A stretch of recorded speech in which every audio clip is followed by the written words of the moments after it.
Welcome to the reading of Genesis chapter 13.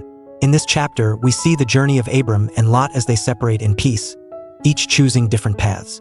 Abram shows humility and faith, trusting God to guide his future. Let's begin the reading. So Abram went up from Egypt to the Negev with his wife and everything he had, and Lot went with him. Abram had become very wealthy in livestock and in silver and gold. From the Negev he went from place to place until he came to Bethel, to the place between Bethel and Ai where his tent had been earlier and where he had first built an altar. There Abram called on the name of the Lord. Now Lot, who was moving about with Abram, also had flocks and herds and tents. But the land could not support them while they stayed together, for their possessions were so great that they were not able to stay together. And quarreling arose between Abram's herders and Lot's. The Canaanites and Perizzites were also living in the land at that time. So Abram said to Lot, "Let's not have any quarreling between you and me, or between your herders and mine, for we are close relatives. Is not the whole land before you? Let's part company. If you go to the left, I'll go to the right. If you go to the right, I'll go to the left."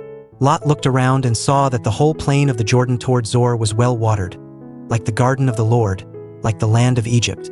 This was before the Lord destroyed Sodom and Gomorrah. So Lot chose for himself the whole plain of the Jordan and set out toward the east. The two men parted company. Abram lived in the land of Canaan, while Lot lived among the cities of the plain and pitched his tents near Sodom. Now the people of Sodom were wicked and were sinning greatly against the Lord. The Lord said to Abram after Lot had parted from him, "Look around from where you are, to the north and south, to the east and west. All the land that you see I will give to you and your offspring forever. I will make your offspring like the dust of the earth, so that if anyone could count the dust, then your offspring could be counted.